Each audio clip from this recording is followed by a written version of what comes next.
Bonjour à tous, Johnny à l'antenne, bienvenue dans Maisha Namapesa. Ici nous parlons de culture, entrepreneuriat, politique, économique, géopolitique, sociale, enfin tout ce qui régit la vie de tous les jours. Ici nous avons l'ambition d'être milliardaire dans les 10 années qui suivent, dans les 10 prochaines années. Si tu veux pas faire partie de l'aventure, n'hésite surtout pas et rejoins-nous. Abonne-toi, mets un pouce et installe-toi confortablement parce qu'il y a énormément de choses à dire. Le sujet d'aujourd'hui concerne Mayotte, plus particulièrement la réalisation, l'allongement de la piste longue de Mayotte. Avant tout, je vous laisse regarder ces quelques vidéos. La circulation générale sera modifiée afin de préserver la fluidité du trafic routier pour les automobilistes pendant les travaux. 3 voies distinctes seront créées sur Petite Terre. La route nationale 4 sera déviée. Les usagers de la route nationale contourneront la colline du Four à Chaux par l'est en empruntant une nouvelle route. Ils pourront néanmoins toujours accéder à la station-service par le sud. Une voie de chantier pour l'acheminement des matériaux entre les collines du Four à Chaux et de l'abattoir sera créée. Elle sera réservée aux véhicules de chantier et passera au-dessus ou en dessous de la déviation de la route nationale à leur zone de croisement. Enfin, une voie de chantier sera créée le long du littoral de Pamandzi entre le secteur du Four à Chaux et l'extrémité nord de la piste longue. Les usagers de la route nationale ne seront ainsi pas impactés par le trafic lié au chantier pendant toute la durée des travaux. Des aménagements portuaires sont également nécessaires pour réaliser les travaux de la piste longue. Sur Grande Terre, de nouvelles infrastructures seront créées à Agengois. Elles permettront le stockage des matériaux ainsi que l'accostage et le chargement des navires permettant leur transport jusqu'en Petite Terre. Sur Petite Terre, une plateforme sera construite à l'ouest de la colline du Four à Chaux pour stocker et préfabriquer les éléments en béton de la carapace de la digue ainsi que les matériaux de chaussée de la future piste. Cette plateforme sera équipée d'installations portuaires pour accueillir les navires de matériaux en provenance d'Agengois ainsi que les moyens nautiques nécessaires à la réalisation du chantier. La deuxième étape des travaux sera la construction d'une nouvelle piste provisoire qui prendra le relais de la piste actuelle afin de maintenir la desserte aérienne de Mayotte pendant toute la durée du chantier. Les travaux de la piste longue démarreront à son extrémité nord, puis progresseront vers le sud. Le chantier débutera par la constitution progressive des digues et remblais de la piste convergente. Les travaux situés dans la zone de servitude aéronautique entre les deux pistes seront réalisés de nuit pour que la piste actuelle reste opérationnelle. Elle continuera d'être utilisée pendant les 2 premières phases du chantier. À l'issue des travaux d'assainissement de chaussée et de marquage et balisage aéronautique, la desserte aérienne de Mayotte sera assurée par la piste provisoire et l'ancienne piste ne sera plus exploitée. La 3e étape du chantier consiste en l'achèvement par l'extrémité sud de la piste longue. Il s'agira de raccorder la nouvelle et l'ancienne piste. Jusqu'à la mise en service de la piste longue, la desserte aérienne sera assurée en utilisant la piste provisoire. Les travaux comprendront la reprise de la carapace de protection de la digue à l'extrémité sud de la piste, la mise à niveau de la digue, le prolongement de la chaussée de la piste provisoire vers le sud pour atteindre la longueur définitive de 2600 mètres et la réalisation du marquage et du balisage aéronautique. Les travaux auront lieu majoritairement de nuit afin de ne pas perturber l'exploitation de l'aéroport. Des dispositions spécifiques seront prises pour limiter les impacts des lumières de chantier nocturnes sur les tortues et autres espèces présentes sur le site. Une fois ces travaux réalisés, la desserte aérienne de Mayotte sera définitivement assurée en utilisant la piste longue. Des études restent à conduire en 2023 pour définir techniquement les aménagements de la première étape du chantier. Elles permettront de positionner et de dimensionner les cheminements routiers, les installations portuaires et plateformes de stockage et fabrication à Agengois et au Four à Chaux, ainsi que les installations des différentes zones d'extraction de matériaux. En parallèle, les études se poursuivront sur le site de Bouyouni M'Sangamouji afin de consolider ou d'invalider ce site d'implantation alternatif. De la République, fin 2019, qui, venant à Mayotte, a pris l'engagement de construction d'une piste longue sur l'aéroport. Les services de l'État y sont mobilisés avec les collectivités. Un délégué à la piste longue, vous le savez, a été nommé en fonction à Mayotte à temps plein et près de 100 personnes dans les différents services de l'État sont mobilisées avec un budget qui atteint presque 10 millions d'euros pour engager, c'est la procédure et c'est la réalité de la longueur des délais, des procédures d'autorisation, des procédures d'expertise, des études complémentaires sont encore nécessaires. Sur le choix du lieu d'implantation en particulier, vous le savez, des études complémentaires sont conduites sur un site qui pourrait se situer sur Grande Terre sans que ces études aujourd'hui soient encore conclusives et donc, je regrette comme vous les délais qui sont nécessaires, mais c'est malheureusement le cas dans beaucoup de projets d'infrastructure très structurants. J'ai eu le sentiment que vous avez repris une fiche, je suis désolé, mais une fiche qui a déjà été lue il y a 6-7 mois ici à l'occasion d'une même question. La seule différence, le seul ajout, c'est le fait qu'effectivement, vous avez décidé, d'initiative sans d'ailleurs consulter les autres partenaires, du changement de site. Mais moi, je vais vous dire le sentiment de Maurel, monsieur le ministre, aujourd'hui, parce que pour moi, ça nous permettra de créer l'abcès. Ce projet, en réalité, est repoussé à chaque fois uniquement pour des considérations purement diplomatiques. Parce que, pendant très longtemps, l'État a souhaité que Mayotte s'appuie sur la piste longue qui est à Moroni, c'est-à-dire un pays étranger, pour assurer le développement, ce que nous refusons. Sachez que le même projet sur la piste actuelle est réalisé à Rodrigue avec le financement de l'État, notamment à travers l'AFD. Donc, nous ne comprenons pas que ce que vous refusez, ce que vous faites à l'étranger, vous refusez de le faire en territoire français.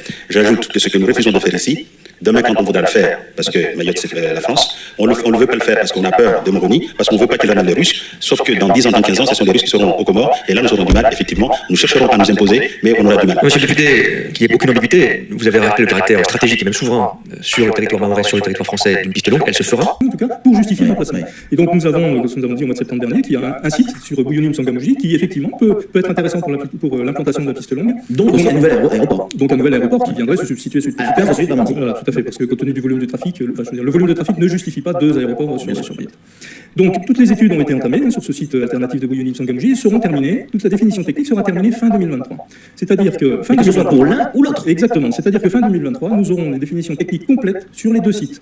Et donc, à ce moment-là, si effectivement le site de Bouyouni-Msangamouji est intéressant, il faudra faire un choix entre les deux pour pouvoir enchaîner sur le processus de déclaration d'utilité publique et un début de travaux en 2026, quel que soit le site qui aura été Et ça, choisi. c'est important ce que vous nous dites, Christophe, parce que ça veut dire que, quel que soit le site, la date de construction de la piste ne change pas. Exactement. Bien, donc, vous avez vu tout ce qui a été dit par les différents acteurs, les différents intervenants, les différents élus, les différents experts dans le domaine. Moi, ici, je ne commenterai pas plus. Je dirais tout simplement que cette histoire d'avoir conclu sur la non-faisabilité du projet de l'allongement de la piste aux Langues n'est encore une fois qu'une arnaque.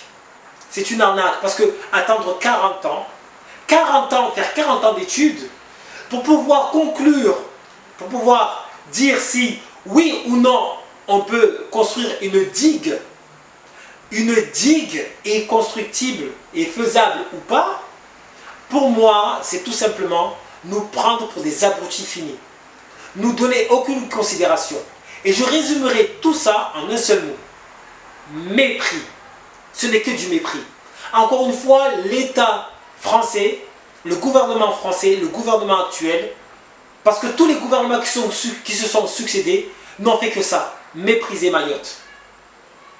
Ce n'est que du mépris. Encore une fois, ça montre encore que nous sommes toujours à cette ère coloniale, d'accord, l'ère de la colonisation, je le dirais comme ça, l'ère de la France-Afrique n'est pas finie. Pourquoi je le dis? On voit actuellement ce qui se passe en Nouvelle-Calédonie. Nous avons vu ce qui s'est passé en Guyane, ce qui se passe en Haïti, ce qui se passe dans les différents pays africains francophones. Tout ça se résume en un seul mot, un seul, le mépris. Et au bout d'un moment, arrive un moment, le mépris blesse, agace. Le peuple se réveille. Et aujourd'hui, c'est ce qui est en train d'arriver. Trop longtemps, Mayotte a été méprisée par la France, par les différents gouvernements français. Nous n'avons jamais été considérés comme étant des Français. C'est pour ça que je le dis aussi bien. Mayotte est un pays, est un territoire, un pays africain qui appartient à l'Afrique. J'aimerais bien le dire haut et fort. Nous appartenons à l'Afrique. Et quand on voit le développement, comment Mayotte se développe, comment Mayotte est pris et considéré par l'État français, cela ne fait qu'appuyer ce point, que étayer mes propos. Tout ça se dévoile, parce qu'on ne peut plus cacher. Se dévoile. Quand vous venez nous dire droit dans les yeux, après 40 ans d'études, des millions, des centaines de millions d'euros dépensés pour des études, qui au passage, je me demande encore une fois dans quelle poche tout cet argent est allé. En tout cas pas dans les poches pas dans les poches du département mahorais, en tout cas, hein, surtout pas, plutôt dans les poches de quelques structures étrangères, réunionnaises ou métropolitaines, bien sûr, encore une fois. L'argent revient aux mêmes gens, dans les mêmes poches. Donc l'élargissement, l'allongement de la piste aux Langues, on nous dit que non, c'est plus faisable, après 40 ans. D'accord, que du mépris. On va la faire où? On va la faire en grande terre à Bouyouni, là il y a plus d'espace. Oui, comme le conseiller départemental Daniel Zaidani l'a bien dit, d'accord, des centaines de mètres carrés, quand on sait très bien que le foncier à Mayotte est un énorme problème.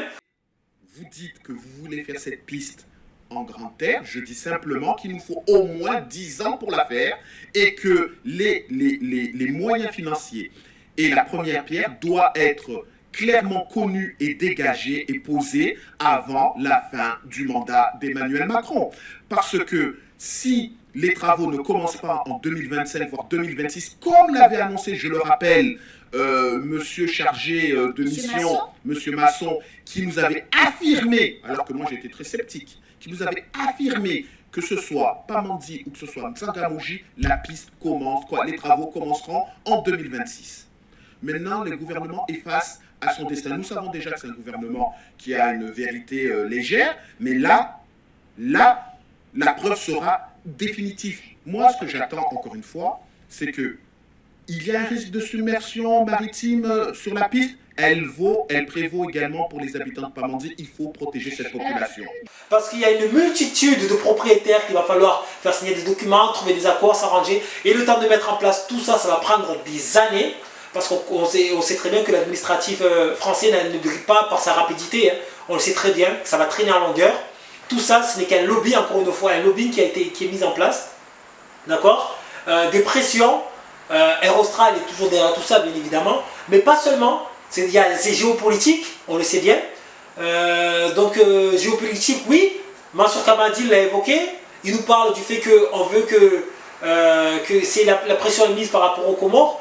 Bien évidemment, ce n'est pas une piste à écarter. On sait très bien que la France a des liens très forts avec les Comores. Hein. Le président comorien a été reçu plusieurs fois à l'Elysée. D'accord, donc ce n'est pas anodin. Aujourd'hui, il y a des accords dont nous n'avons pas connaissance. Et ça, c'est tout à fait logique, il ne faut pas être naïf. Il ne faut pas croire que, parce que ce n'est pas officiel, d'accord, qu'il faut se dire que les Comores est un pays souverain qui a sa totale indépendance. Non, il y a encore le franc CFA. Franc CFA. Non, franc des colonies françaises. Bien.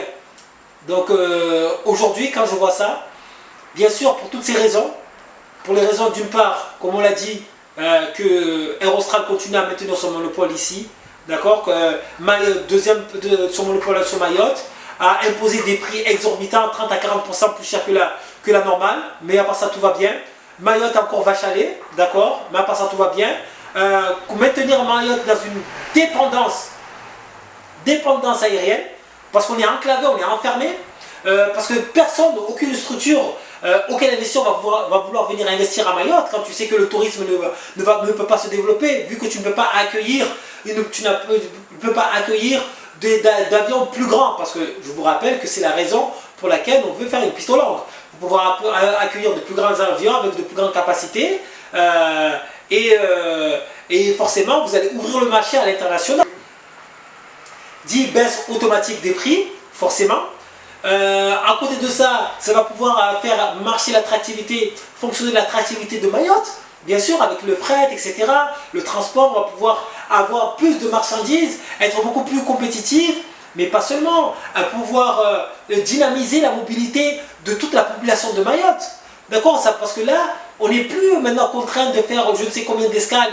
Il va pouvoir avoir des vols directs, que ce soit en Australie, que ce soit avec les pays d'Afrique qui sont à proximité, voire même en Inde. Nous sommes à l'océan Indien. Donc tous ces pays-là, même la Chine, on peut les toucher directement. Donc pour tout ça, en fait, tout ce développement économique tient par rapport à cette piste longue. Bien qu'on va le faire reculer jusqu'en 2035.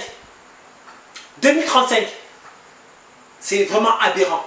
C'est aberrant ce qui se passe. Et là, il est vraiment grand temps que l'ensemble des élus se réveillent, d'accord, et ne fassent qu'un corps et ne parlent que d'une seule et même voix. Parce que trop de fois, l'État français a méprisé Mayotte. Nous sommes encore à l'ère de la France-Afrique. Maintenant, il y a la néo-France-Afrique. Et il ne faut pas croire que Mayotte, parce que sous prétexte qu'on est considéré comme le 101e département, 101e, nous sommes les derniers absolument dans tout. Politique, économique, sociale, culturelle, nous sommes les derniers dans tout. Donc Mayotte n'est qu'un bout d'Afrique, d'accord, avec une administration française. Voilà tout. Voilà tout. On n'a rien de différent avec ce qui était le Mali, le Sénégal, avec la Côte d'Ivoire ou le Cameroun ou autre. C'est exactement tout à fait pareil. Et nous sommes voire même pire, parce que malgré que nous ayons l'euro, nous n'avons aucun moyen de gérer nos prix, de gérer, d'influencer justement notre attractivité, d'accord. Alors absolument rien, nous sommes complètement soumis à tout.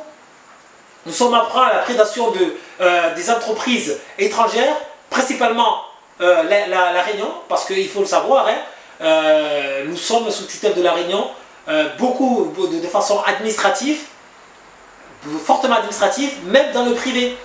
La majorité des structures privées ont leur siège social à la Réunion. Ce n'est pas anodin. On essaie d'asphyxier les entreprises locaux pour pas qu'elles se développent. Mais ça, c'est notre sujet. Je voulais juste réagir par rapport à ce résultat de la piste longue. Encore une fois, Mayotte de se réveiller. C'était tout pour moi, c'était Johnny 2000 Feux. Encore une fois, merci de nous suivre. Nous vous invitons à réagir par rapport à ce retocage justement de la construction de la piste longue et nous dire ce que vous en pensez. Merci et à la prochaine vidéo. Peace.